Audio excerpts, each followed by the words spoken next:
Voilà. Donc, bonsoir encore, hein. Donc, la semaine dernière, on a démarré en React. Voilà. Donc, on a vu,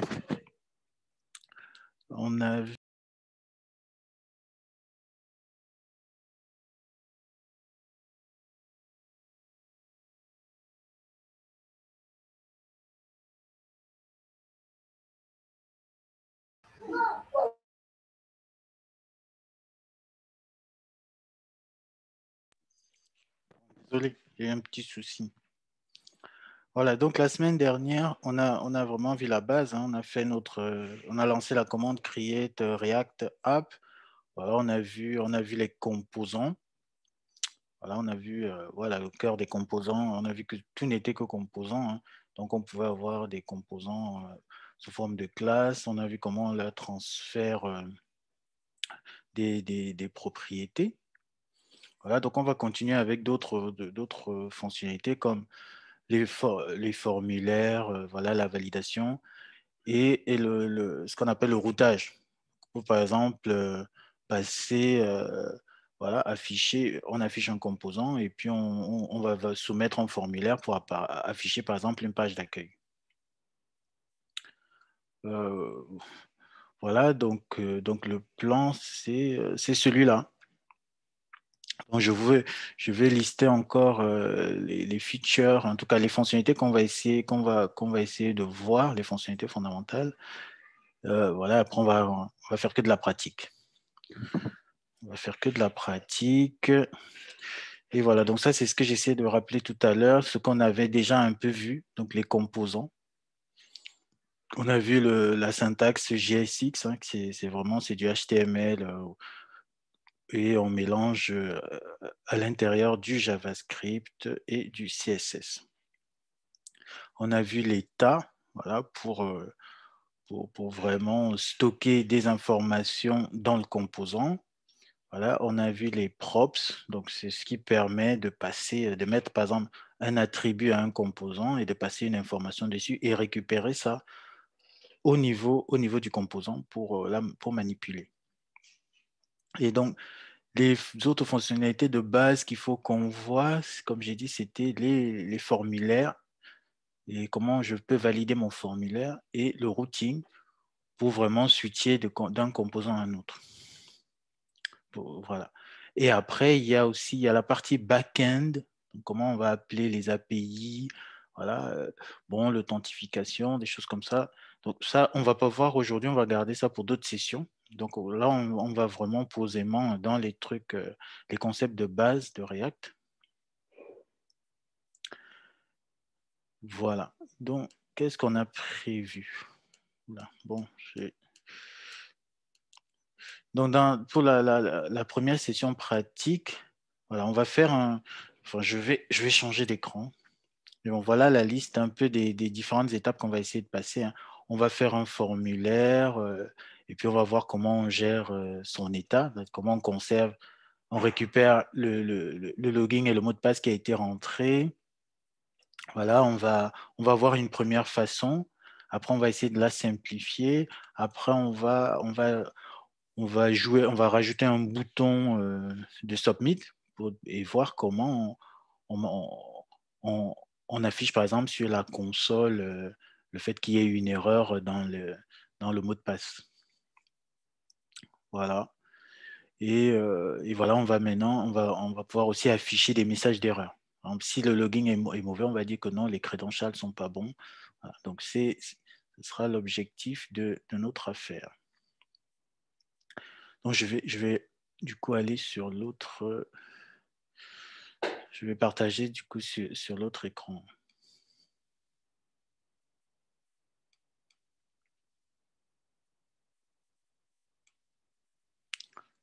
Voilà.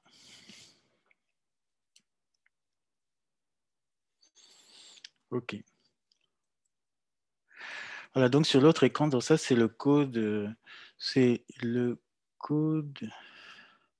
Est-ce que c'est le code qu'on avait la dernière fois? Non. Voilà. Donc la dernière fois, on avait fait ça. on avait créé tous ces composants-là. Et donc, aujourd'hui, je vais vous montrer rapidement ce qu'on va essayer de faire, hein. Ce sera pas très compliqué. Je vais démarrer l'application.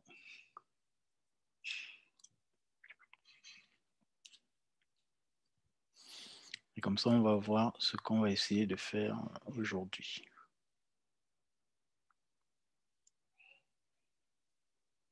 On va voir le résultat, après on va le faire étape par étape.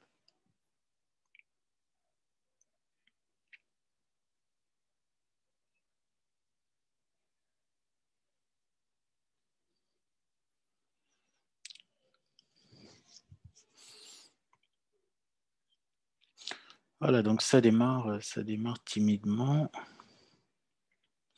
Voilà, donc grosso modo, on va essayer de faire quelque chose comme ça. Donc j'ai un formulaire, hein.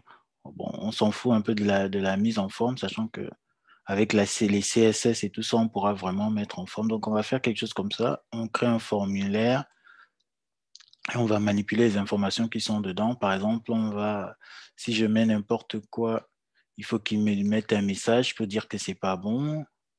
Et, et voilà, donc je vais afficher aussi. Voilà. Ça, c'est F12 hein, pour avoir tout ça pour avoir cette barre de cette console. Et donc quand c'est bon, 1, 2, 3, 4, 5. Voilà, quand c'est bon, vous voyez, je suis parti carrément comme si je suis parti sur une autre page. Donc, je suis parti dans un autre composant et même le chemin a changé ici. Donc, on va voir comment on fait ça en React, en fait. Donc, un autre point, c'est que, bon, je ne sais pas si vous avez eu le temps d'aller sur ce GitHub, là, ce GitHub, en fait, tout ce qu'on va faire, bon, je vais souvent essayer de refaire ça avant et comme ça, on ne perd pas trop de temps quand on reproduit. Donc du coup, ce qu'on va faire est là. Mais on va le faire par étapes pour qu'on essaie de comprendre vraiment à chaque fois comment tout ça fonctionne. Donc, on va retourner dans notre projet. Bon, il est où? Voilà, donc, si vous vous rappelez, voici notre projet. On avait dit que le point d'entrée, c'est ce qui est dans app.js. Voilà. Par contre, je ne sais pas si vous avez quand même déjà...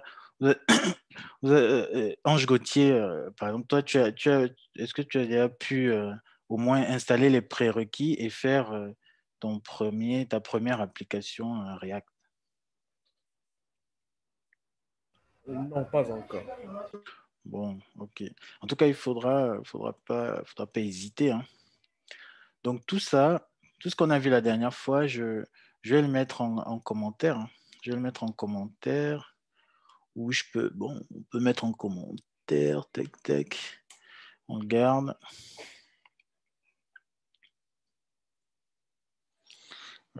Comment tac. Où je peux virer tout, hein. Div, l'app. Bon, je vire tout. Voilà. On vire tout. On va arrêter. Donc ça c'est.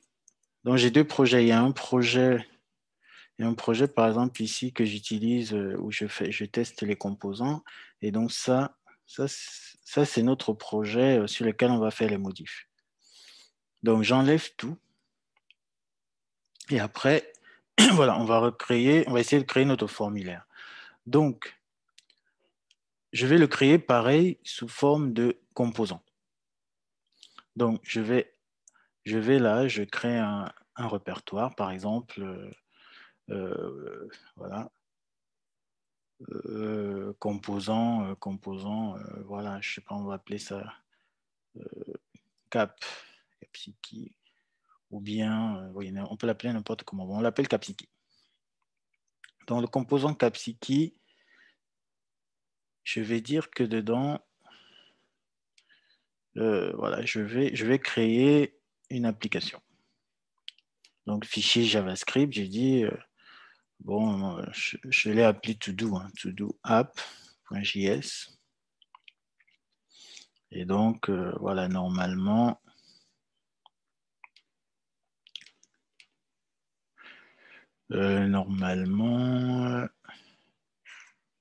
alors on peut aussi, on peut faire en même temps le CSS qui va avec.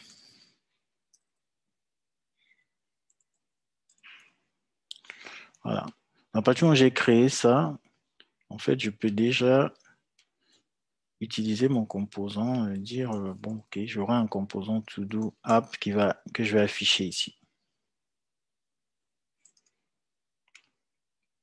Voilà. Et qui sera que je dois effectivement importer. Tac, tac.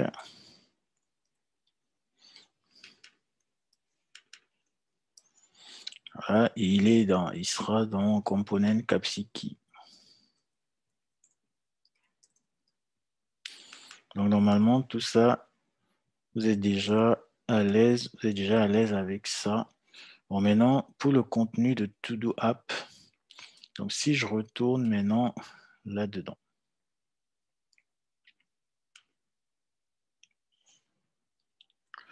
Voilà, donc To-Do App,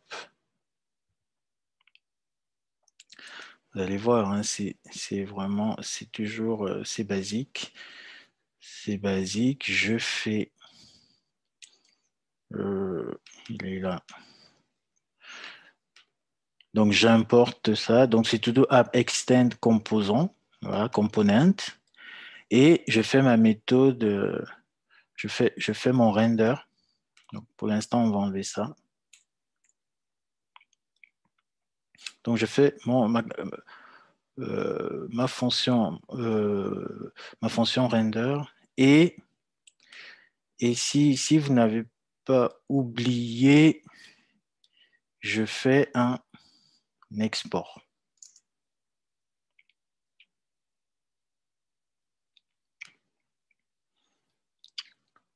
Voilà.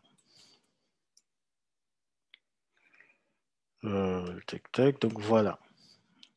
Donc j'ai créé mon app et donc normalement, voilà, si j'ai bien tout fait, il n'y a pas de raison que l'application n'apparaisse pas quand je vais lancer. Ça. Je voudrais savoir ceci, s'il vous plaît. Oui, La fonction render que vous avez créée oui. dans la classe Todo App, est-ce que c'est comme un constructeur? Non, non. Non, non, c'est vraiment, c'est juste la fonction que React appelle pour afficher le composant. On Donc, c'est une on fonction va voir tout à indispensable. l'heure. Voilà. Oui, c'est vraiment, c'est comme la convention.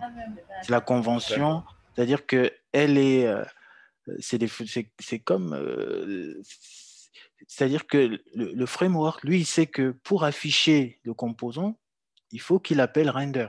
Si tu appelles ça render 2, ton composant ne va jamais s'afficher. D'accord. Mais c'est la convention. Donc, tu le mets, tu sais que ça va s'afficher. Et après, on va voir que le constructeur, c'est encore une autre affaire. De toute façon, on va créer un constructeur tout à l'heure. Pour l'instant, on met déjà en place les éléments juste pour afficher notre, entre guillemets, la page, je sais pas, par exemple, la page d'accueil.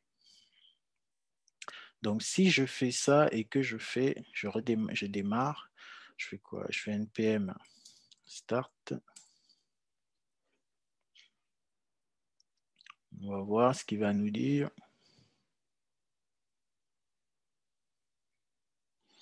Voilà, donc normalement, il devrait nous afficher au moins, voilà, notre to-do là.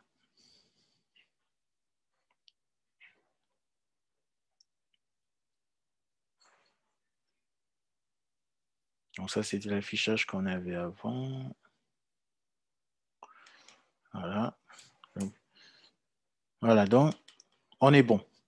On a mis en place voilà, l'essentiel de notre affaire.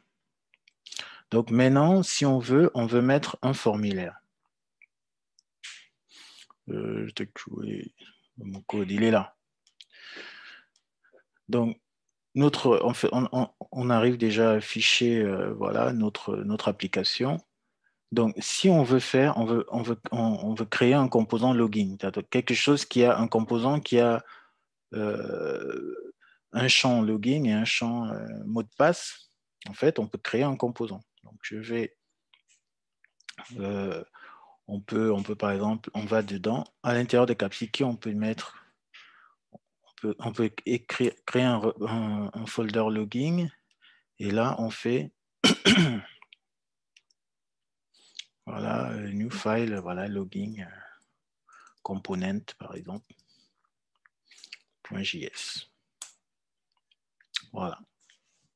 Et donc, j'ai créé mon login component. Et donc, pareil, je vais l'initialiser. Je vais l'initialiser. En fait, on va l'initialiser exactement avec la même chose qu'on a fait. Voilà, je vais essayer de tout prendre.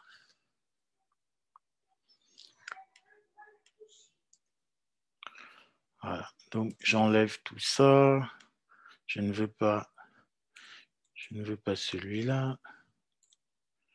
Voilà, par contre, je vais lui mettre un composant CSS. Et donc, on verra tout ça, on va voir tout à l'heure. Je lui fais pareil. Tac, tac. Je vais juste lui faire le render.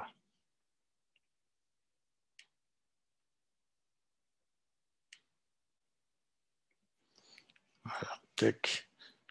Bon, on enlève tous ces trucs. On va voir comment on les rajoute petit à petit. Voilà. Ok, donc là, on a un composant login. Bon, j'ai pas mis le CSS, je vais le mettre. Tac.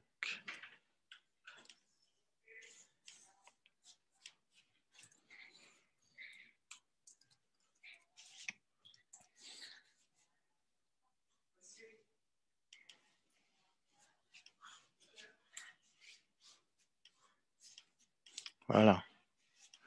Donc, on a le CSS qui est là. Alors, on a notre login component. Donc, on va essayer maintenant de l'afficher sur notre page d'accueil. Donc, c'est comme on l'a souvent fait. Hein. Comme il est à l'intérieur de To Do App, et donc ici, je peux le mettre là. Donc, j'ai un login component, il faut que je l'importe. Tac, tac.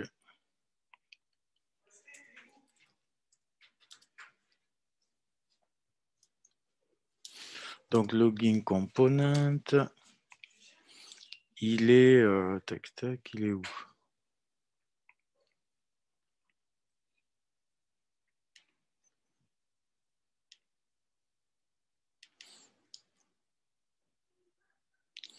Ouais, on l'avait mis là, To Do App. .js, bon, par contre, il faut aller dans tac, tac, To Do, Capsiki.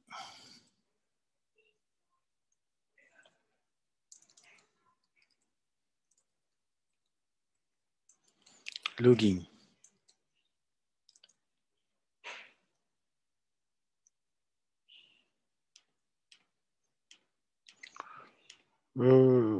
Tac, tac. Donc, normalement, on est plutôt bon là. To Do App, tac, tac, tac. Donc, on a récupéré notre composant. Donc, si je retourne,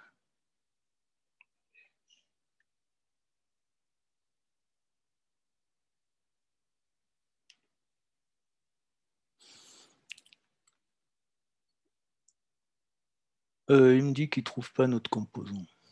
Qu'est-ce qui se passe? Ah, qu'est-ce qu'on n'a pas fait? Mais c'est l'import.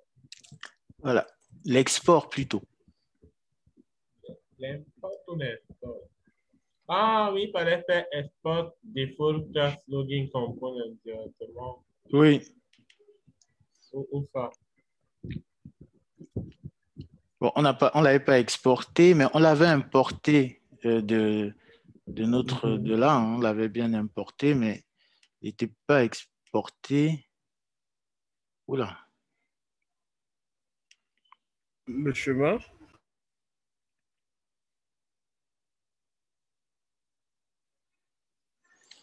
Ok, qu'est-ce qui se passe?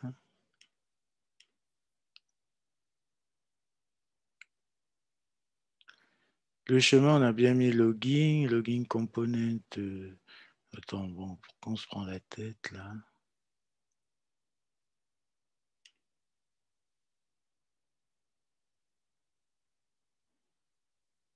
Oui, c'est bien, on a bien fait.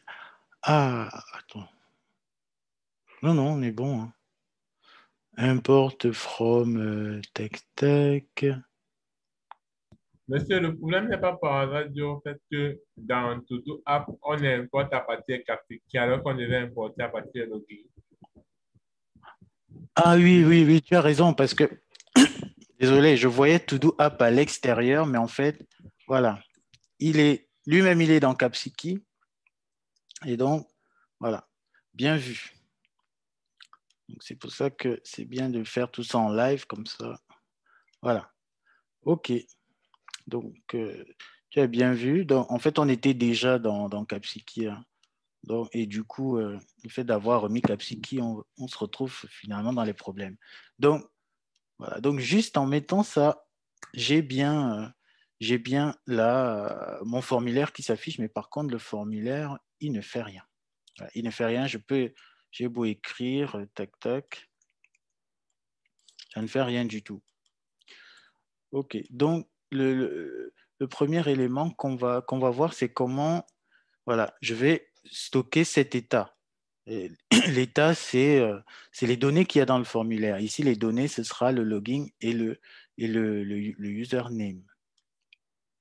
Voilà, donc on a vu username et password plutôt.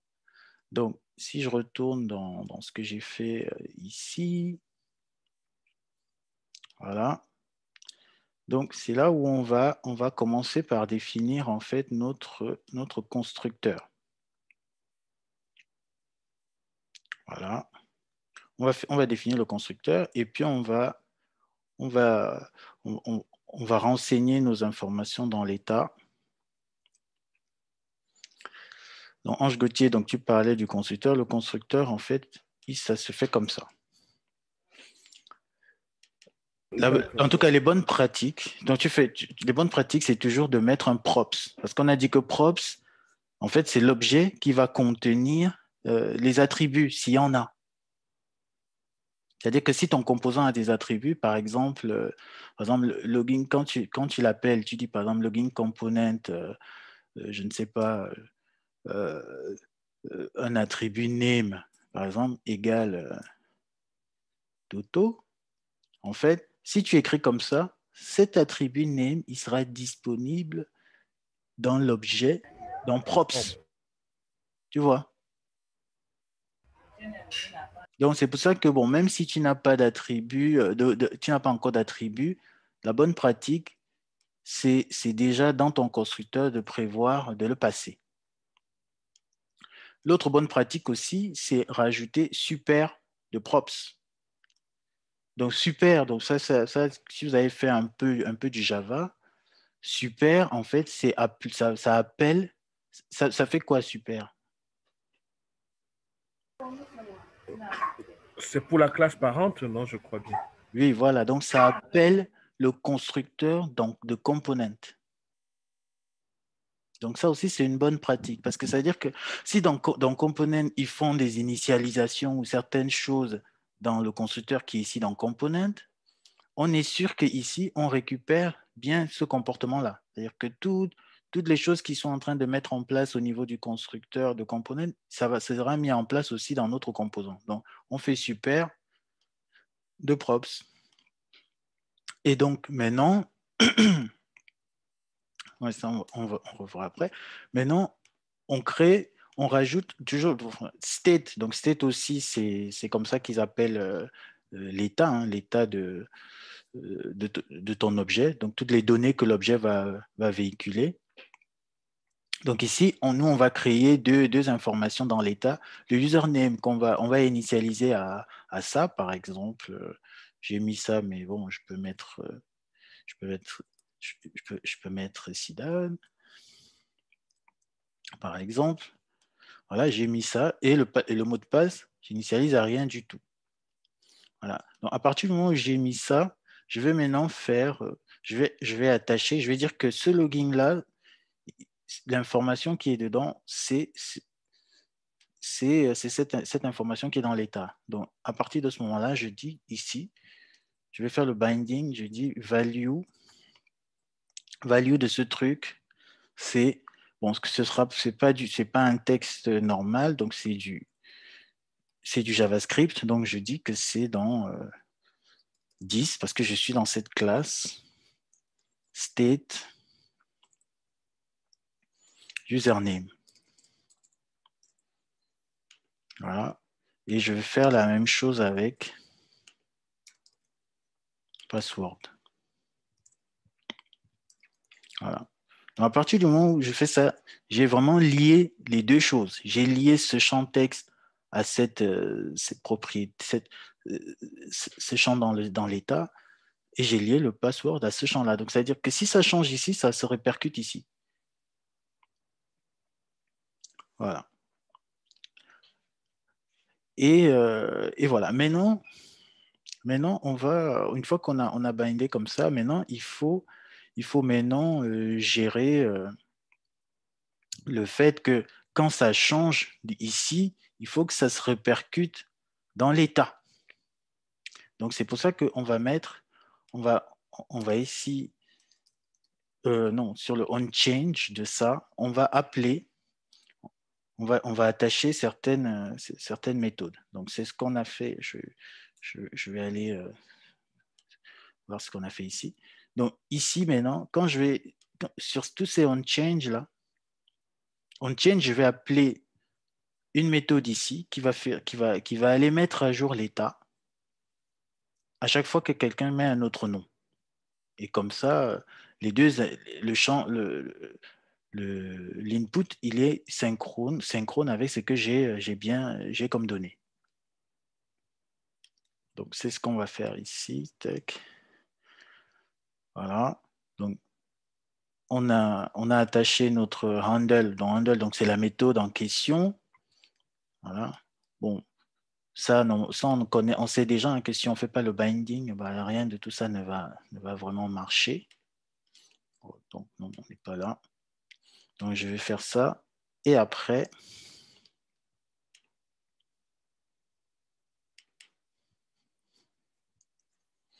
donc je prends ça. Et après, je récupère juste les implémentations. Donc, vous allez voir que le code pour mettre à jour l'état, il est plutôt simple. Donc, tout ça, je suis toujours dans la classe. Hein, c'est les méthodes de la classe. Donc, le handle, finalement, le handle username change, il est là.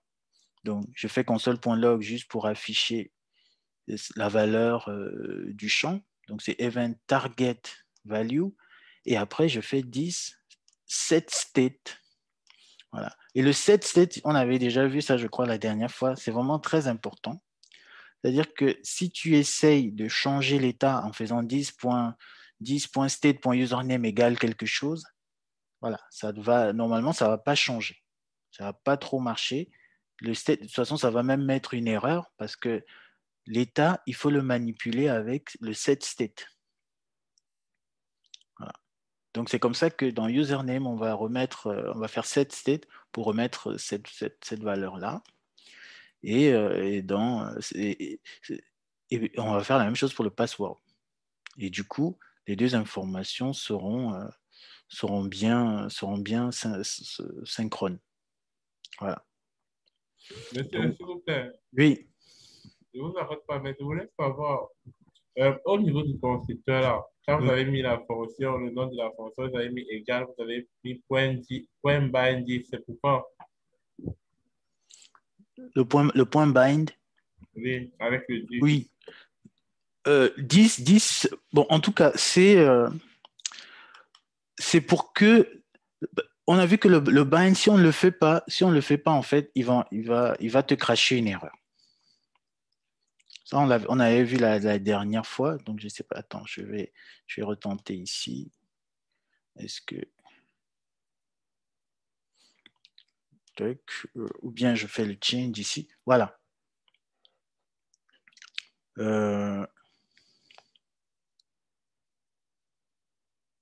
Voilà, en tout cas, on a tout ce type d'erreur voilà, qui se déclenche.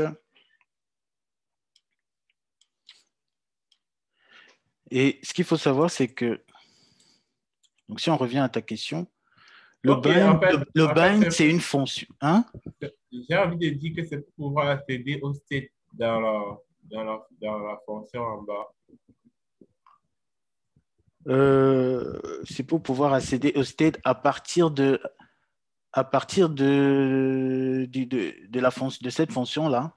Oui, c'est ça que je demande. Non. Je pense que le bind, c'est Puisque certainement le une 10 est méthode. censé définir le 10 est censé définir le contexte dans lequel la fonction s'exécute, en fait. Oui, c'est-à-dire que quand je vais instancier un login component, 10, c'est le composant qui a été instancié. Et là, il faut regarder dans la littérature ce que va faire le bind. Le bind, il va certainement attacher cette méthode que tu as mis. C'est là où il va réellement attacher les deux. Si tu le fais pas, il va certainement pas. C'est comme ça. Le problème, c'est que c'est le langage qui est comme ça. Si on avait fait, si c'était en Java, tu n'as pas besoin de faire des choses comme ça pour que ta méthode appartienne, qu'on sache qu'elle fait partie de la classe. Tu vois? Mais avec JavaScript qui n'est pas exactement un langage objet, en fait, tu dois refaire des choses pour bien brancher, relier tout l'ensemble. Donc, c'est pour ça que ils appellent ça bind et tout, mais bon, voilà. C'est comme des conventions. C'est-à-dire que si tu ne binds pas l'instance et la méthode, ça ne marche pas. En tout cas, c'est ce qu'on voit là. Mais on peut aussi D'accord, regarder. merci, monsieur. Moi, je voudrais poser cette question. Est-ce Ouais. que vous pouvez reculer avec le curseur pour qu'on puisse voir on change et la suite? Oui, tout à fait. Ici, là. Aller vers la droite.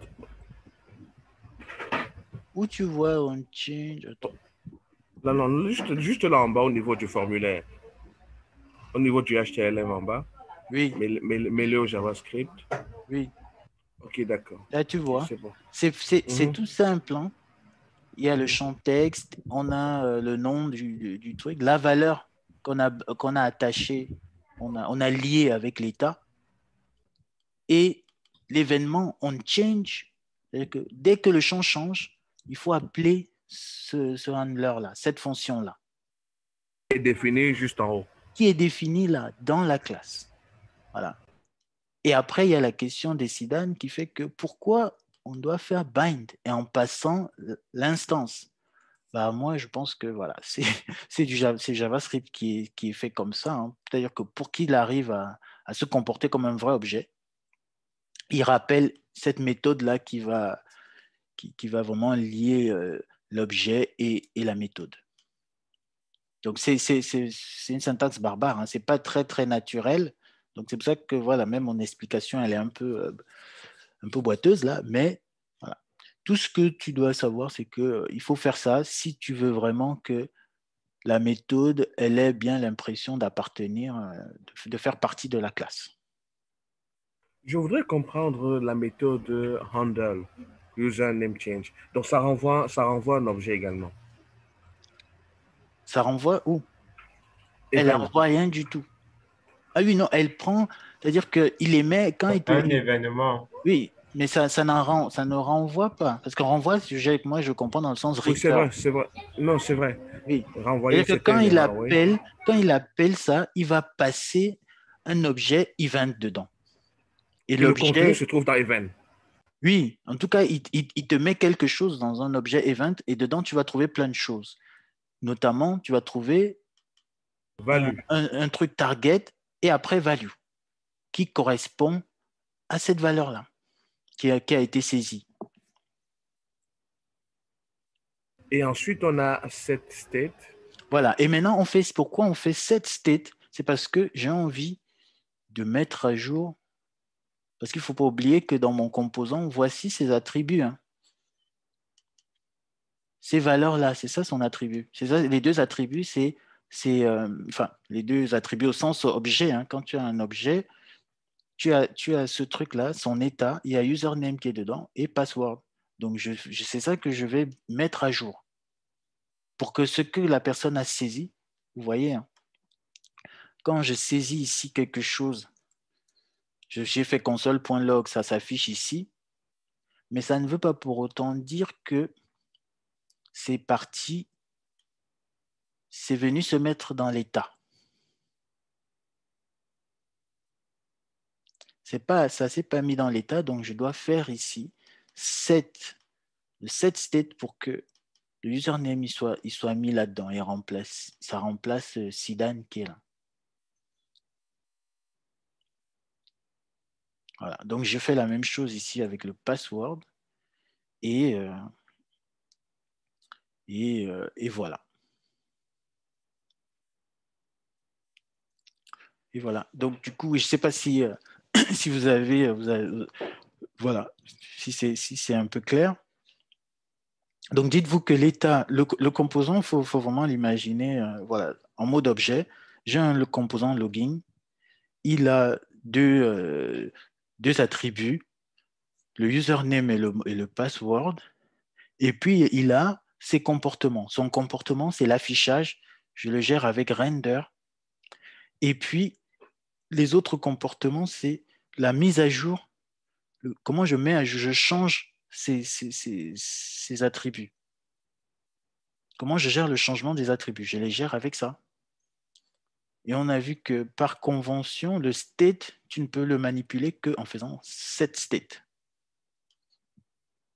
10.7 state. Donc, c'est des choses qui certainement sont définies dans component.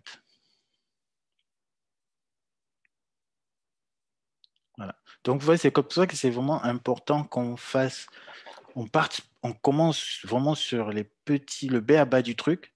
Et après, quand vous allez vous retrouver dans des applications où il y a un formulaire gigantesque ou bien quelque chose qui a plusieurs étapes, par exemple, vous êtes dans il y a une application qui nécessite un processus d'enregistrement où on recueille à la fois le nom, le mail, la date, on upload un document, on prend même sa lettre de motivation, des choses comme ça. Ce sera les mêmes concepts qu'on va manipuler, c'est juste qu'il y a plusieurs informations. Mais la base, c'est vraiment ça. Donc, c'est pour ça que c'est vraiment important de comprendre comment, voilà, on a fait le simple affichage, après on essaye de lier ces données-là, parce que c'est ces données qu'on va souvent manipuler, souvent hein, pour faire nos traitements, et ce qui est affiché. Est-ce qu'il y a une limitation par rapport à la profondeur? Parce que je vois ici que login complement se trouve dans un autre élément, dans un autre Là, composant, ainsi non, de il n'y suite. a pas de. J'ai fait exprès. Non, login component, il est pas dans un. C'est seulement une structure de répertoire. Pourquoi j'ai fait exprès? C'est pour montrer qu'on peut organiser notre code avec des modules bien séparés, comme on avait vu la dernière fois. C'est-à-dire, au lieu de. D'ailleurs, si tu regardes ce que j'ai fait moi quand je faisais les tests, enfin quand je préparais la session, tu vois, j'ai To Do App ici. Et ici en bas, j'ai directement fait login component. Tu vois? J'ai pas mis Je ne suis pas allé le mettre dans un autre fichier. Mais ça marche parce que l'essentiel, c'est il retrouve login component. Et comme il est dans le même fichier, il va le trouver directement, sans même faire l'export. D'accord. Et ici, juste pour bien vous montrer qu'on peut bien organiser en fait, parce que quand on a plein de petits modules comme ça, c'est vraiment très très bien quand on va développer voilà, à plusieurs. C'est-à-dire, on pourra par exemple dire, il y a quelqu'un, si on a des évolutions à faire sur le composant logging, tu vois, les gens ne seront pas en train de modifier tous To-Do app pour essayer de faire des choses. La personne va seulement modifier logging, il va faire un commit et les gens vont récupérer les mises à jour et pendant qu'eux, ils travaillent sur d'autres composants. Tu vois, ça, c'était vraiment pour bien montrer qu'on peut organiser le code. Et après, dans l'arborescence, il n'y a pas de limite. À partir du moment où, quand tu vas faire ton import, tu lui indiques bien le chemin, ben, il va trouver ton composant. D'accord. Non, il n'y a pas de limite, il y a pas de limite à ces niveaux-là. Bon, en tout cas, j'espère que vous avez compris tout ce qu'on a vu ici, hein, parce que on a vu plein de choses. On a vu le constructeur, on a vu props. Bon, on n'a pas manipulé props, on va faire dans d'autres exercices. Voilà. On a vu l'état, on a vu comment je vais changer l'état quand l'utilisateur saisit des nouvelles choses. Et maintenant, on va voir, parce que pareil, là, quand je fais ça, bon, ça fait rien. Bon, avant ça, je voulais vous montrer un truc. Euh, qu'est-ce que j'avais fait ici? Pour montrer qu'il y a moyen un peu de simplifier, parce qu'on a vu que, regarde, cette méthode-ci, elle fait à peu près la même chose, hein. C'est-à-dire que elle recopie ce qui est dans target value et recopie ça dans le bon champ. Donc, ce qu'on peut aussi faire, c'est faire une seule méthode qui gère les changements. Par contre, sa syntaxe, elle sera un peu compliquée. C'est-à-dire, si je prends ça, tac, tac, je remplace. Je fais plutôt un truc qui s'appelle handle change. Vous voyez, je fais la même chose qu'ici, event target value, je log. Et ici, au lieu de mettre directement password ou username, je fais crochet comme ça, event target name. En fait, il va me prendre le name du composant et il va le mettre ici et il va setter la valeur. Du coup, je peux simplifier mon code en faisant comme ça. Au niveau du onChain, j'appelle toujours la même méthode. Et ici, au niveau du binding, j'ai plus besoin de faire le binding de tout ça. Je fais juste le binding d'un seul truc.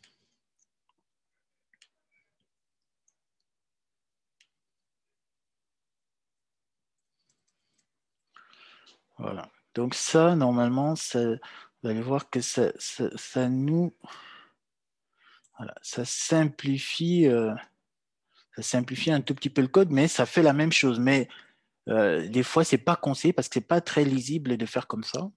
Mais ça va simplifier le code. Voilà, donc, voilà. Vous voyez qu'il va faire la même chose, hein. Si je change, voilà, le handle change, il fonctionne. Le password aussi. Voilà. Donc, il fait bien tout ce que l'autre méthode faisait. Voilà. Du coup, est-ce que vous avez vu un peu cette... c'est-à-dire que mettre entre crochets, c'est ça qui va faire en sorte qu'il écrive, il génère ces choses-là qui étaient là avant. Voilà. Donc, je vous ai montré ça, mais je pense que c'est moins lisible, hein, que ce qu'on a fait avant, mais ça marche aussi. Voilà. Donc, maintenant, du coup, vous avez une question par rapport à ça? Non, non, en ce qui me Voilà. concerne. Voilà. En fait, c'est ça aussi. C'est vraiment que des choses à connaître parce que c'est pas, il n'y a pas trop de logique à faire ça, mais on voit que ça marche. Et voilà. Donc, qu'est-ce maintenant, on va faire, on va essayer, voilà, on va cliquer. Voilà, on va cliquer. Donc, la prochaine étape, c'est ce que j'avais prévu. Donc, on va cliquer sur le composant. Donc, d'après vous, donc comment on peut faire, on peut faire pour que quand je clique, je, je déclenche un traitement. Déjà, c'est quel événement qu'on va On mettre? clique, je crois. On clique, voilà, sur le bouton. Donc, exactement. Donc, c'est vraiment, comme du JavaScript que vous connaissez déjà. Et là, par contre, on va remettre une méthode. Donc, comme on a fait ici, on va faire un this, on va faire handle, par exemple, on click. Voilà. Donc, handle on click, on va lui mettre, voilà. Donc, par contre, bon, c'est pas tous les handles qui génèrent un event avec des choses dedans. Donc, en tout cas, même s'il y a quelque chose dans un event, ici, ça ne va pas nous intéresser. Tout ce qu'on veut ici, c'est récupérer l'événement clic. Donc, quand on a cliqué, voilà, on a cliqué, je vais par exemple ici décider d'afficher, je vais afficher, tac, je vais afficher le login, je vais afficher le password par exemple.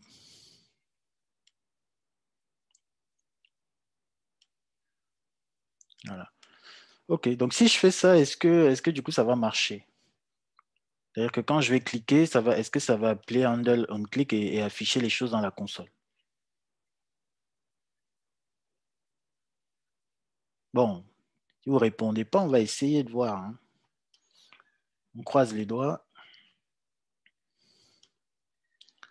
Voilà, on a une belle stack, une grosse stack trace. Bon, en fait, c'était property state undefined, patati patata. En fait, ouais.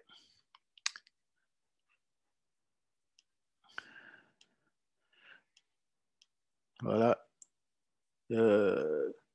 Tac.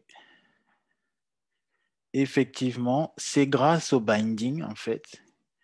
Sinon, j'ai l'impression que quand on ne fait pas ça, ça rejoint un peu peut-être ce que tu disais, hein, Sidan. Il ne va pas réussir à l'intérieur, là, il va pas réussir à savoir c'est qui le ZIS, c'est qui, à l'intérieur de ces méthodes-là. Donc, mais dès que je fais le binding, bizarrement, le 10.state, ça va lui parler. Voilà. Donc, on est bien d'accord, hein, vous n'êtes pas, là, on a fait quelque chose qu'on a déjà vu. Oui. Voilà. Et là, on voit bien, hein, tac, tac. Quand on clique, il récupère ce qu'on a mis et il affiche. Voilà. OK, donc maintenant, on a cliqué, mais maintenant, il faut qu'on arrive on vérifie, on fasse maintenant un check pour, par exemple, dire c'est bon, c'est mauvais. Donc, c'est pour ça que j'avais rajouté ça, ce code-là qui va nous dire, voilà, si par exemple, voilà, on va dire, si le login, c'est ça, et que le password, c'est ça. Et là, il faut voir qu'en JavaScript, voilà, l'égalité parfaite, c'est 3 égales, hein. C'est 3 égales, bon, c'est ce qui est conseillé de faire 3 égales pour être sûr que, bon, on ne va pas avoir de problème. Donc, il faut que le login soit égal à ça, voilà, et que le mot de passe soit 1, 2, 3, 4, 5. Donc, si c'est ça, je serai en succès, sinon, je serai, voilà, failed. Bon, je peux mettre en commentaire tous nos autres console.log pour pas que ça pollue. Et donc, je vais tester. Voilà, donc on voit c'est failed. Par contre, si je mets ça.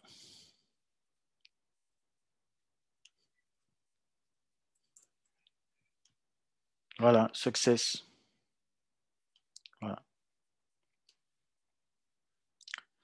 OK, donc on voit bien que on a réussi un peu.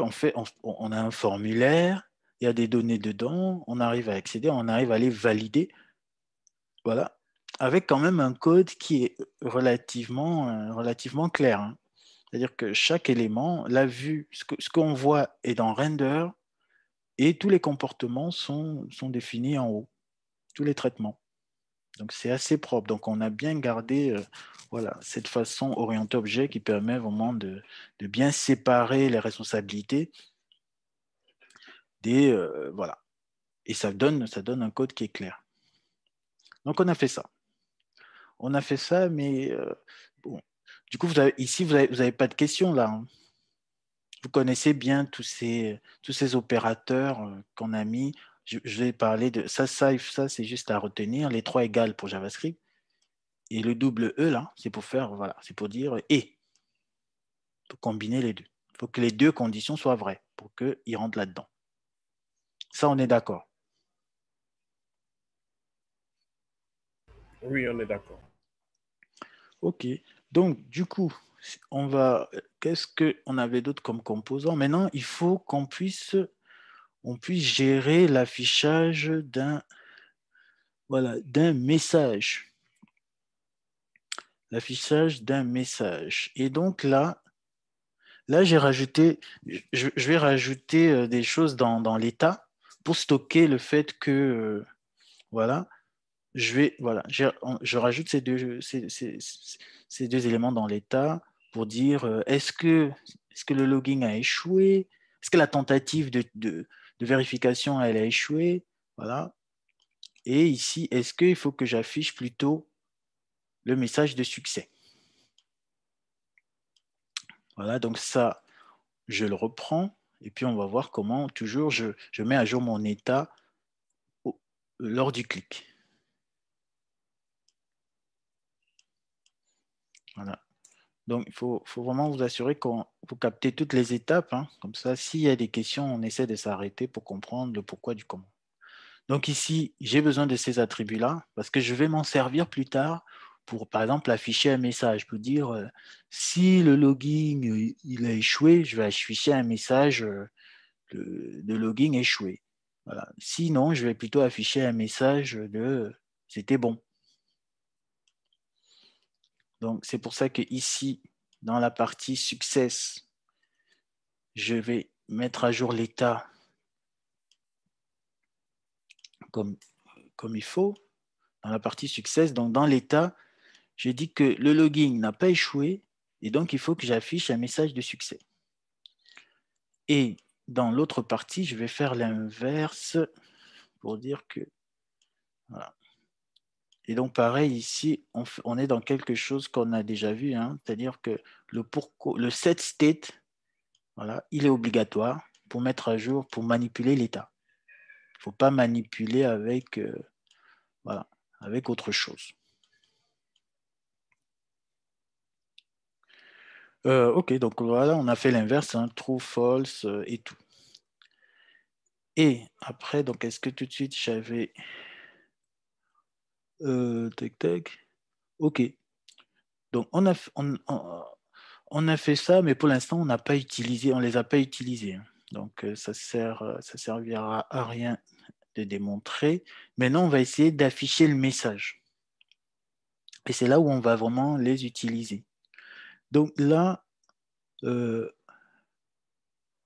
voilà, on va voir un autre type, entre guillemets, de composant. On va voir un autre type de composant. Donc, ça va être aussi intéressant. Donc, par exemple, voilà, je vais faire ça. Ici, juste au-dessus de mon champ, de mon formulaire, voilà, vous voyez, j'ajoute un truc comme ça. Show invalid message. Voilà, avec un attribut, le login a échoué, sa valeur, c'est has logging failed? Est-ce que c'est le booléen? Est-ce que le logging a échoué, oui ou non? Voilà. Sauf que ce composant-là, je ne vais pas forcément aller le créer ici. Je vais faire juste ça à l'intérieur tac, tac, de mon dans le même fichier, je vais faire ça. Voilà. Je fais ça. C'est comme si j'avais créé, vous voyez, je peux, même que ce soit les fonctions ou les classes, voilà, je les utilise ici en JSX comme si, voilà, comme si c'était une classe comme logging component, par exemple. Et donc, dedans, qu'est-ce que je fais? Je dis, si le logging, si ma props, là, que j'ai passé la valeur de la props, là, tac, tac, voilà, non, ok. Donc, invalide message, il prend props, et on sait que dans props, comme je vous avais dit, hein, dans props, on retrouve les attributs qu'on passe par ici. Voilà. Ce n'est pas les states qu'on retrouve, c'est les attributs que tu passes comme ça d'un composant à un autre. Donc, tu vas dedans, tu regardes props has logging failed, et puis tu affiches invalid credential, sinon, tu n'affiches rien. Voilà. Donc, on va voir ce que ça donne. Après, on va essayer de se poser les questions.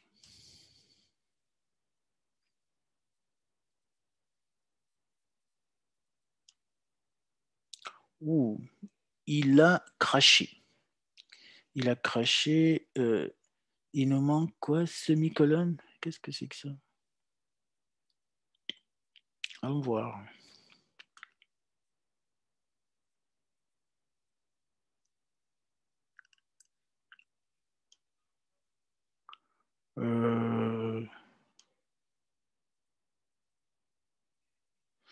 Par contre, je ne vois pas trop l'erreur. Est-ce que l'erreur se serait glissée? Show invalid message. Render. Missing semicolon. Ah.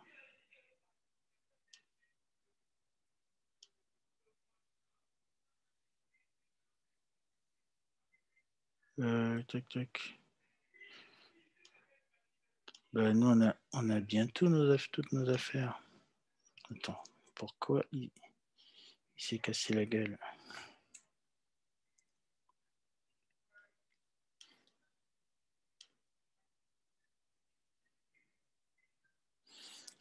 Qu'est-ce qui s'est passé?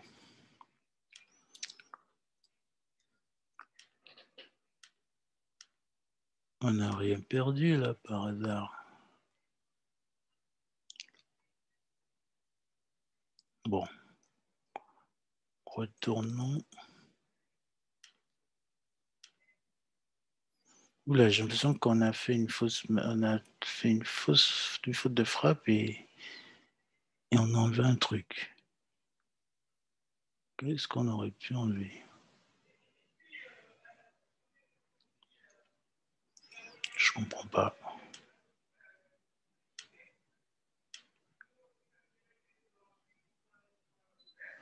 Bon, là, ça remarche, mais...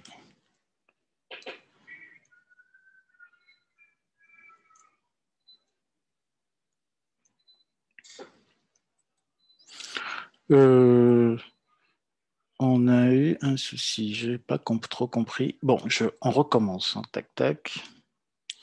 Donc, on avait mis...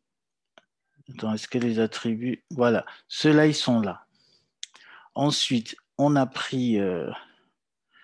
on avait pris le set... On avait pris les set state. Voilà. Set state. Bon, je peux les faire avant. Set state, c'est bon.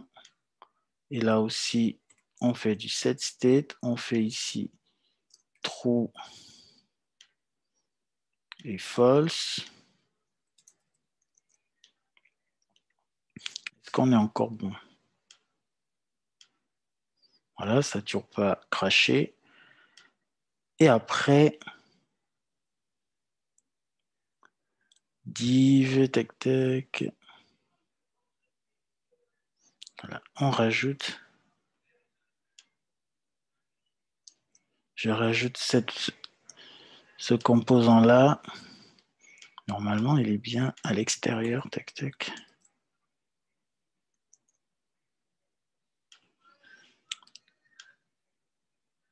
Voilà.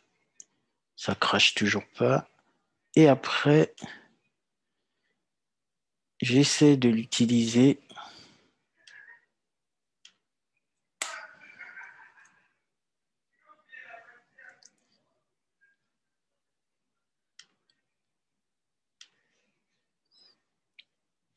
Bon, on est revenu au point de départ. On sait pas, je ne sais pas qu'est-ce qui s'était glissé vraiment. Bon, tant mieux. Hein. Voilà. OK. Donc, on est au point de départ. Et donc, voilà ce que fait notre truc. Donc, si je tente, voilà. Donc, on voit qu'il nous a affiché quelque chose ici. C'est invalide credential. Donc, retournons. Voilà. Donc, est-ce que du coup, vous avez vu un peu tout ce qu'on a fait, hein? On a revu encore l'état. L'état, ça, vous connaissez déjà. On a mis à jour l'état ici. À chaque fois que c'est bon, on met à jour. Si c'est pas bon, on met aussi à jour. Et par contre, la nouveauté, c'est ce composant fonction. Vous avez vu, hein? C'est-à-dire qu'au lieu de faire une classe, hein? Voilà, oui, donc Sidan, je ne sais pas si c'est ce que tu voulais dire. Au lieu de faire une classe qui hérite de components et qui fait render et qui a une méthode render, on peut directement faire une fonction qui retourne, c'est-à-dire qu'elle n'a pas render, mais elle retourne elle-même directement le JSX. Donc, ce truc-là, c'est l'équivalent d'un truc show invalid message extend component avec une méthode render, avec son constructeur et patati patata.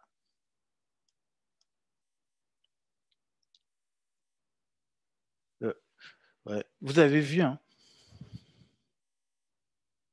C'est-à-dire qu'il y a plusieurs façons, il y a vraiment plusieurs façons de faire des composants.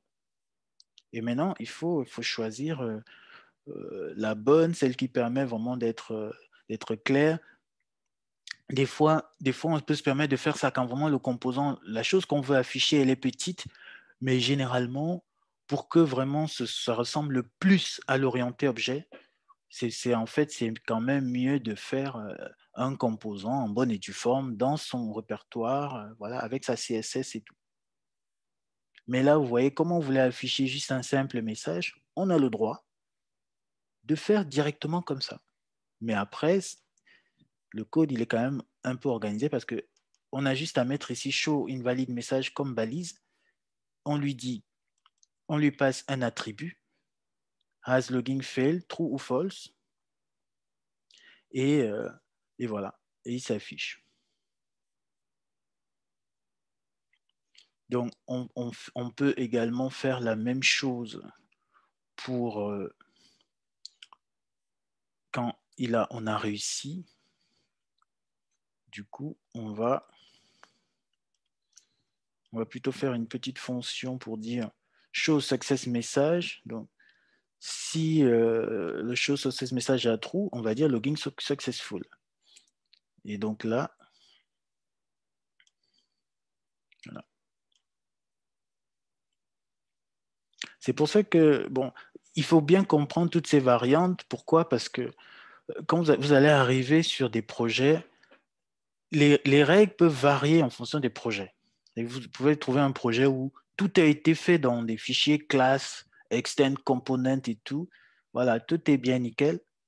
Après, si vous n'avez jamais vu cette façon de créer des composants, vous tombez sur une autre appli qui fait ça, vous dites, mais comment ça se fait que ça marche et tout? En fait, parce que c'est une syntaxe qui fonctionne aussi. Voilà, donc, show success message, la même chose. On lui passe un attribut. Voilà, et on récupère la valeur de l'attribut dans l'autre classe. Voilà. Donc, c'est ça vraiment qu'il faut, c'est ces mécanismes qu'il faut vraiment retenir, hein. C'est-à-dire que pour que dans la classe Show Success Message, je puisse avoir accès à ces informations-là, je fais ici, je suis en train de transférer l'information à cette classe-là. C'est-à-dire que ce qui est dans 10 state Show Success Message, je ne peux pas y avoir accès ici, hein. Ici, je suis à l'extérieur de la classe. Je ne peux pas avoir accès. Donc, c'est vraiment ça qu'il faut comprendre. Je ne peux pas avoir accès. Donc, pour y avoir accès, je passe par les props. Je ne sais pas si vous voyez ça. Je n'ai pas très bien compris, s'il vous plaît. C'est-à-dire que, vous voyez là, j'ai mis, tu vois, cette fonction show success message ou show invalid message. Tu vois, il faut considérer que c'est des composants à part. C'est-à-dire que quand tu fais ici tu fais 10.state.username, c'est que ce composant qui peut voir ce username-là. Si tu veux que ton show invalid message voit lui aussi ce qui est dans username, tu devras lui passer ça via props, comme on fait ici. D'accord. Tu vois? C'est-à-dire que si ici, là, dans show invalid message, j'ai par exemple envie de faire un console.log de, du, euh, euh, du username, en fait. Le username, tu vois, il est nulle part là. Je peux pas, il n'y a rien qui peut me permettre d'écrire ça. Mais par contre, si je le rajoute, c'est-à-dire que si je fais ici username, c'est-à-dire que je vais faire en sorte que cet autre composant me transfère le username. C'est-à-dire que si je veux le récupérer, je fais comme ça. Username, voilà. Et donc, le username, il est récupéré de là avec ça, et il est véhiculé dans un props qui va s'appeler aussi username. Tu vois, il peut s'appeler autrement, hein. C'est-à-dire, tu peux l'appeler username transféré. Voilà, par exemple, transféré. Tu vois? C'est-à-dire que l'username transféré, donc si j'arrive ici, je fais console.log de props.username transféré, je vais pouvoir l'afficher.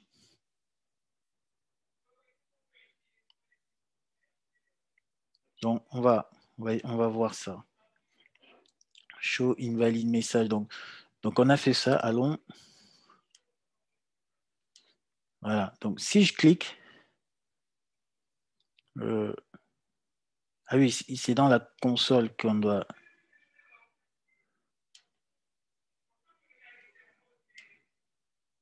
Qu'est-ce qu'il me fait là? Oups.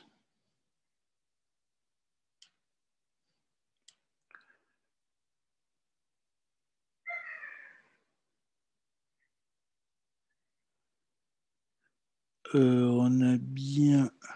Ah merde. Bon, vous savez pourquoi on n'a rien eu?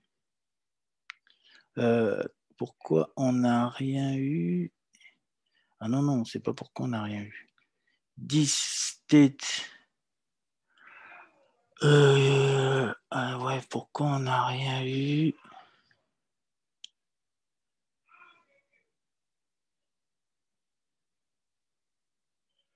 Attends, je rêve ou quoi?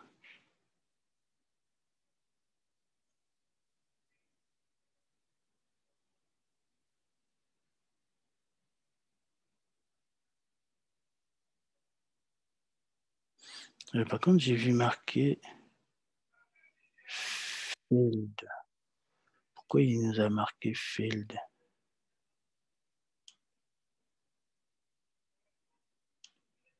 Attends.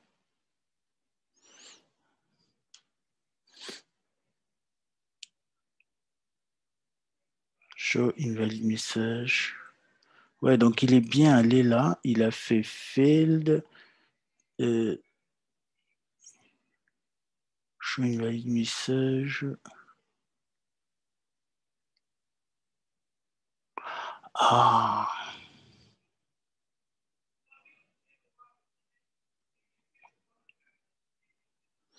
Je crois que... Attends, je vais tester un truc parce que là, moi-même, il m'a un peu perdu. Pourquoi il me fait ça?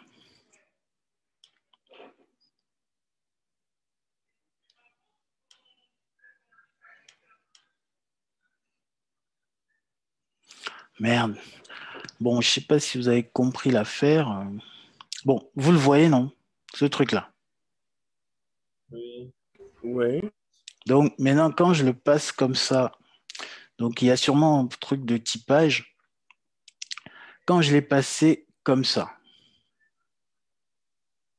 quand je le passe comme ça, il m'affiche bien, c'est-à-dire que il retrouve bien ici cette propriété username transférée, mais quand j'ai mis 10.state, 10.state.username, il a considéré comme un booléen.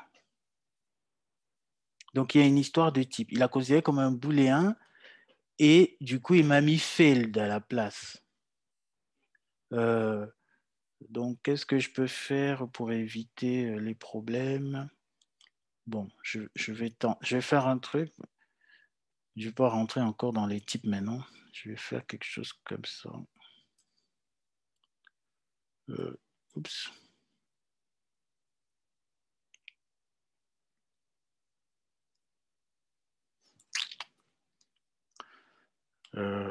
Chou, chou, chou. Touc.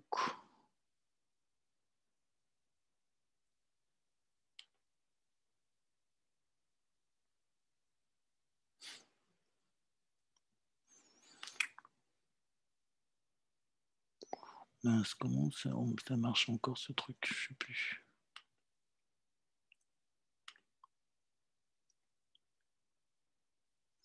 Je ne sais plus si c'était comme ça ou bien bon, je teste ça. Qu'est-ce que ça va me faire? Ah non. Pas trop marché.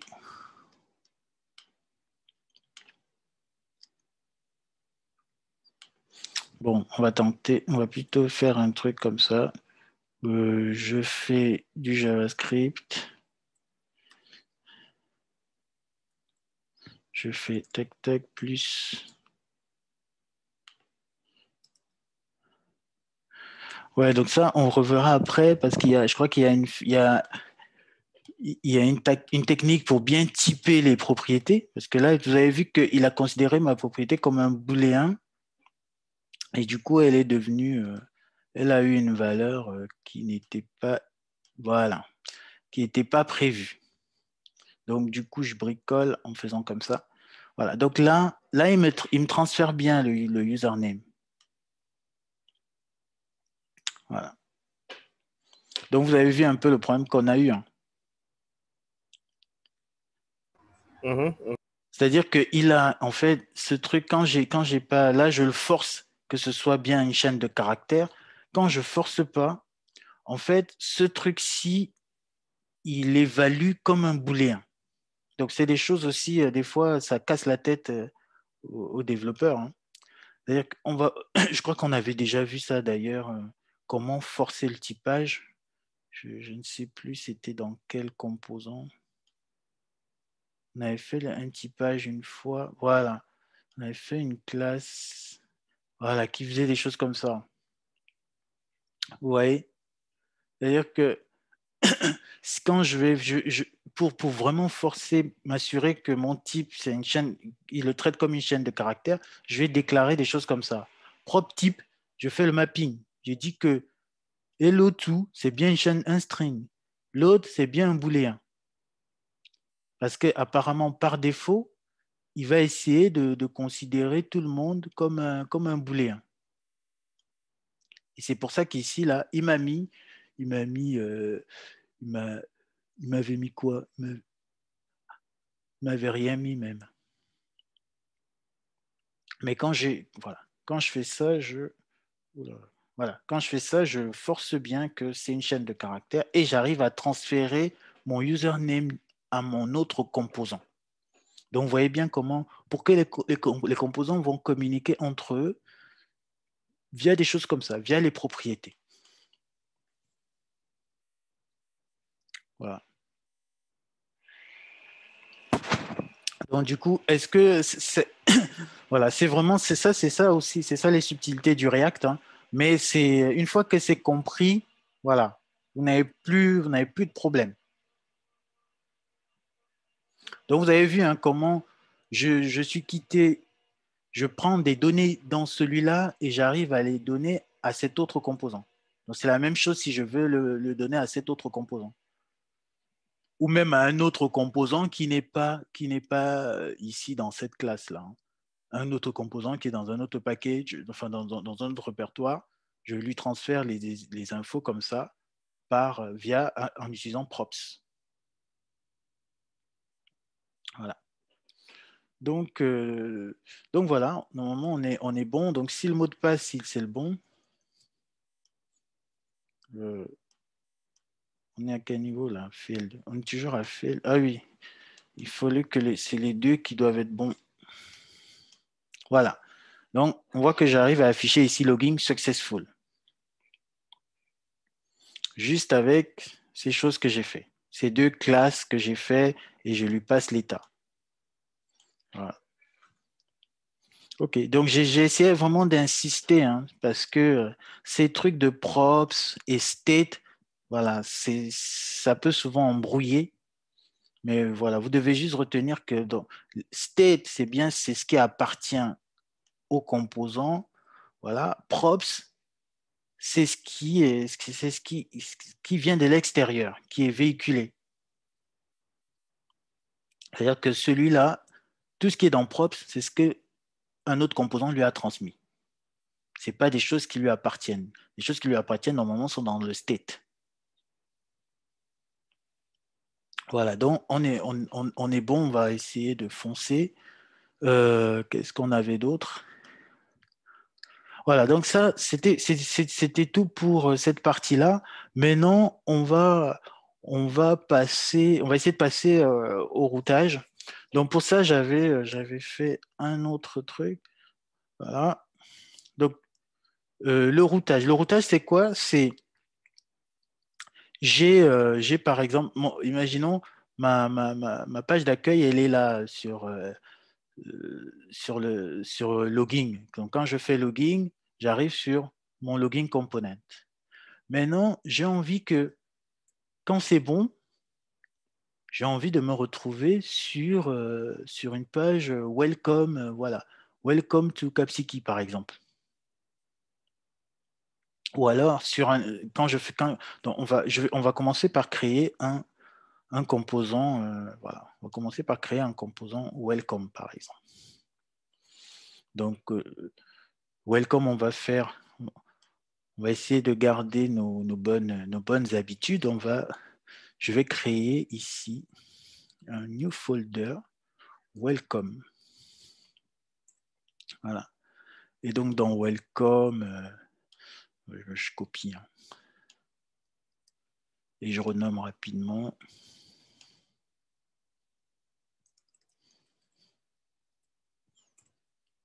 Voilà. Donc welcome, ce sera notre accueil. Une fois l'accueil entre guillemets en mode logué. Donc le welcome component. Donc bon, pour l'instant, on va pas trop se prendre la tête. On va lui mettre que du render. Hein. Render welcome. Welcome to Capsiki. Voilà, il va faire que ça.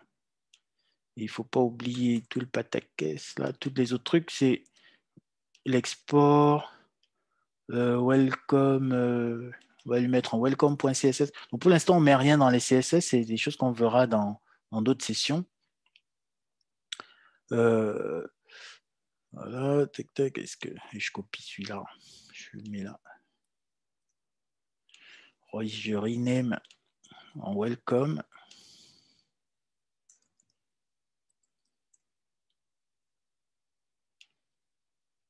Ah merde, donc c'est plutôt welcome component. Voilà, on l'appelait welcome component.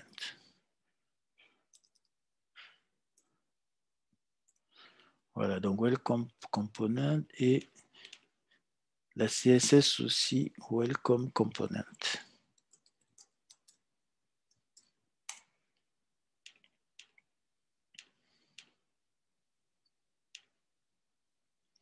Voilà, donc on a déjà un composant welcome. Voilà. Donc ce qu'il faut savoir. Alors qu'est-ce qu'il faut savoir? Ah oui, donc je reviens ici. En fait, je ne sais pas si vous avez remarqué, il y a des nouvelles choses ici. C'est-à-dire que ce que j'ai envie de faire, c'est que quand je fais /welcome, je tape /welcome, qui m'affiche le welcome component. Donc, si vous voyez bien, on va utiliser ici un nouveau composant qui s'appelle router. Browser router, machin, on utilise il y a un root et tout ça. Donc, en fait, pour faire ça, en fait, c'est dans un autre package. Parce que si regardez, donc ici, il y a React Router DOM. C'est un nouveau package. Donc, on va voir s'il est déjà dans notre application. Pour voir ça, c'est là où on va s'intéresser tac. Oui, à package.json. En fait, je ne sais pas si on n'a pas encore vu le contenu de package.json. En fait, là, ici, il y a ce qu'on appelle les dépendances. Les dépendances, c'est toutes les librairies qui sont utilisées dans l'application. Ici, on voit bien qu'on n'a pas. On a React DOM, on a certaines librairies de tests là qu'on n'a pas encore utilisées. Voilà. Mais il n'y a pas ce truc que je vous ai montré, qui est React Router DOM. Donc, pour régler ça, en fait, je vais fermer, j'arrête l'application et je dois refaire un npm pour aller récupérer le package. Donc pour ça, c'est npm add react router DOM. Donc c'est ce truc-là qui va nous... ouais, donc du coup, on repart dans des téléchargements. Donc c'est ça qui va nous permettre d'utiliser le routing. Dans le routing, on est d'accord, hein. Ce que j'essaye de faire, c'est qu'après le login, au lieu d'afficher les pauvres messages directement au-dessus du formulaire, comme j'essayais de faire là, au-dessus du login, après l'authentification, je vais faire directement la redirection vers une nouvelle page. Et ça s'appelle, c'est le routeur, c'est le composant routeur qui permet de faire ça. Donc, vous voyez, il récupère plein de dépendances et puis il va me faire la config qui va bien. Donc, retenez bien, voilà ce qu'on avait dans package.json. Donc, normalement, il va venir nous modifier des choses là-dedans.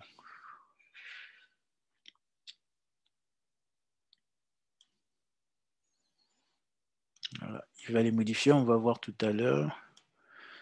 Et donc, du coup, ça va nous permettre de faire des choses comme ça. Je vais mettre un routeur. Switch, on va voir après, mais en fait, un minima, on va importer tout ça. On va après rajouter à l'intérieur de routeur, on pourra mettre directement une route pour dire que quand c'est /, c'est login component. Parce que pour l'instant, c'est pas ce qu'on a fait. Pour l'instant, par défaut, on était tout directement sur login component. Donc, on attend qu'ils finissent. Et après, voilà. Donc ça, c'est intéressant parce que du coup, vous voyez comment ça marche quand je veux rajouter des choses, un composant que je n'ai pas, en tout cas une librairie que je n'ai pas dans mon application. Parce que jusqu'ici, on avait travaillé avec tout ce qui est dans Create React App.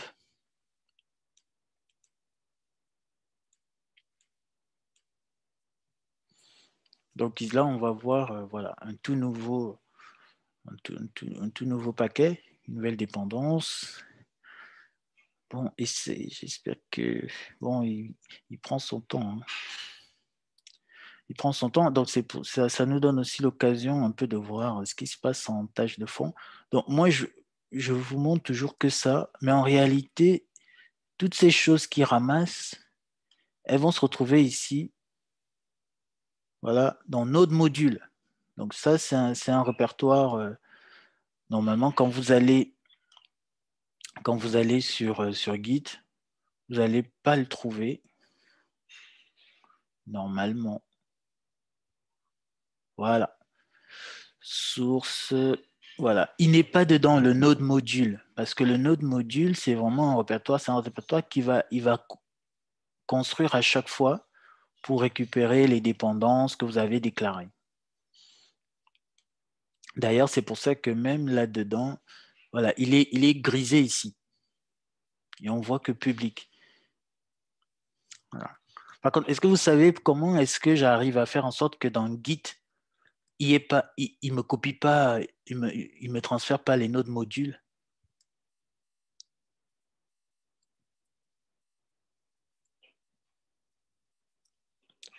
Vous savez? Allô, allô? Oui, allô, on écoute. Oui, c'est-à-dire que vous avez vu que dans mon projet, il y a un répertoire node module. Je vous ai dit qu'il mêle toutes les dépendances qu'on déclare. Comment on fait pour que ce node module-là, il ne se retrouve pas sur Git quand je vais committer? C'est encore en train de...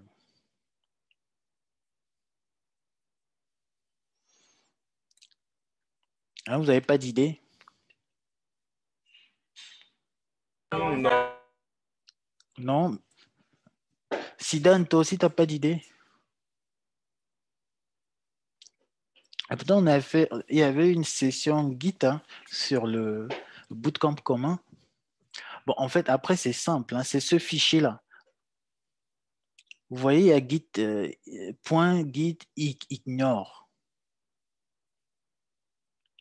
Donc, quand vous rajoutez un .git ignore ici, voilà, vous pouvez dire à Git tous les fichiers ou tous les répertoires que vous ne voulez pas qu'il copie, voilà, qu'il déploie sur le serveur, enfin, qu'il mette dans le référentiel, dans le repository. Donc ici, dans Git ignore, on a bien dit que node module ne le prend pas. Si tu vois un truc comme ça, ne le prend pas. Coverage ne le prend pas. Build ne le prend pas non plus. Voilà. Toutes ces choses-là, par convention, il ne faut pas qu'ils les prennent. Donc, si vous avez un autre truc que vous voulez juste utiliser en local, mais que vous ne voulez pas que ce soit commité, vous le déclarez ici, dans Git ignore. Donc ça, c'est du Git. C'est pas du React. Voilà. Donc, nous, notre affaire, elle est finie. Et tout ça s'est bien passé apparemment. Et donc, si on regarde notre projet, package.json, vous voyez que il y a quelque chose, il y a ce React Router DOM qui s'est rajouté. Donc, on a une nouvelle dépendance. Et donc, on va pouvoir l'utiliser. Donc, on va l'utiliser ici.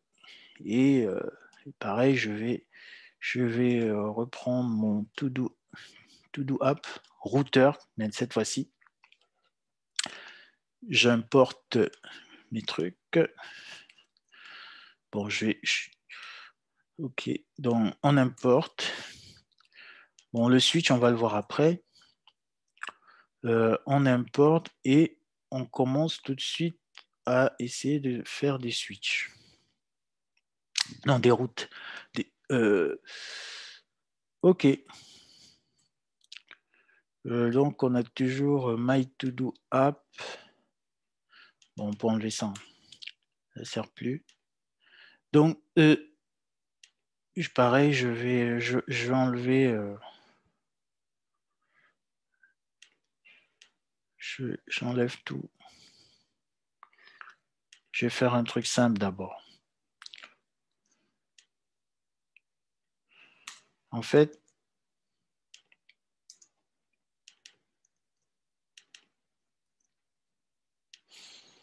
voilà.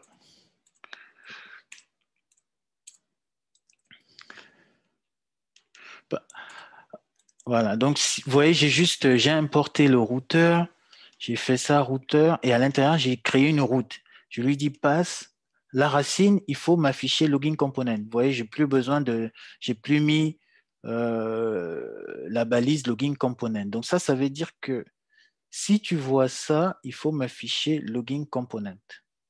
Donc on va tester.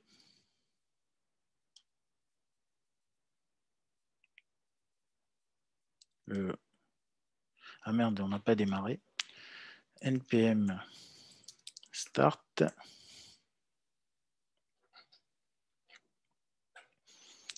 Voilà. OK, donc on avait vu. Hein. Donc le routeur, il va servir à ça. Donc on pourra lui dire que là, il faut m'afficher login component. On peut lui dire plein de choses. Hein. C'est-à-dire ça, slash login, pareil, il faut l'afficher.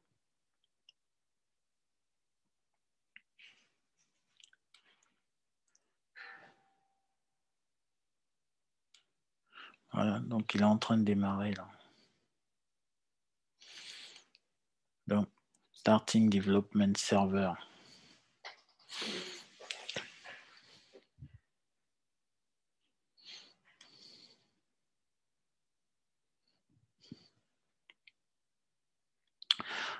OK.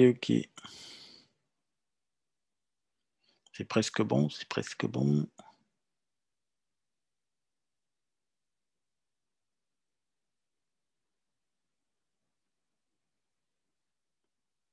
Voilà. OK, donc vous voyez, vu que j'ai enlevé mon welcome et tout ça, lui, quand il voit ça, il affiche login component. Quand il voit slash login, il affiche également login component. Mais est-ce que vous comprenez pourquoi on a deux fois le login, deux fois le formulaire?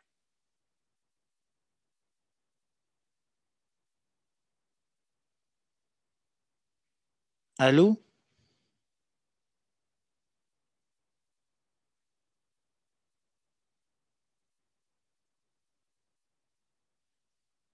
Ah, je vous entends plus.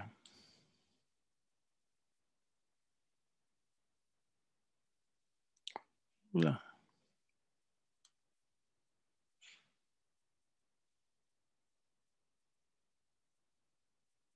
Ah, vous êtes tous déconnectés.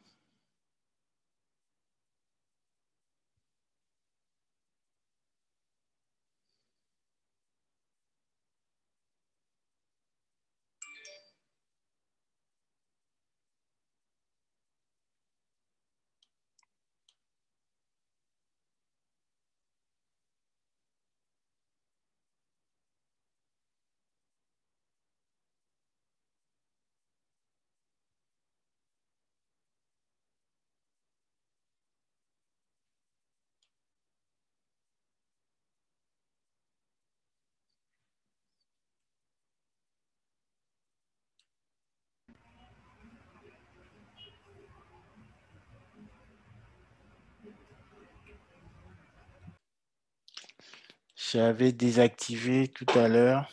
Parce que Sidan devait voir la seconde partie. Ouais. Ouais, bon, tant pis. Hein. Mais bon, c'est pas très, très grave parce que bon, j'ai tout ce qu'on a fait. Bon, peut-être il va rater les explications, mais tout ce qu'on a fait, c'est sur GitHub. Bon, dommage. Dommage, j'avais stoppé. J'avais stoppé et bon, du coup, on a raté une partie. C'est pas grave. Ok. Bon, en tout cas, on est ensemble, hein, donc, si tu essaies de refaire et qu'il il y a des soucis, on pourra toujours revenir sur tous les points. Voilà. Mais c'est D'accord, je bien vraiment comprends. de se plonger comme ça dans, dans le framework et essayer vraiment de comprendre comment et tout ce qu'ils font, quoi. D'accord, j'ai compris, je vais essayer. Hmm.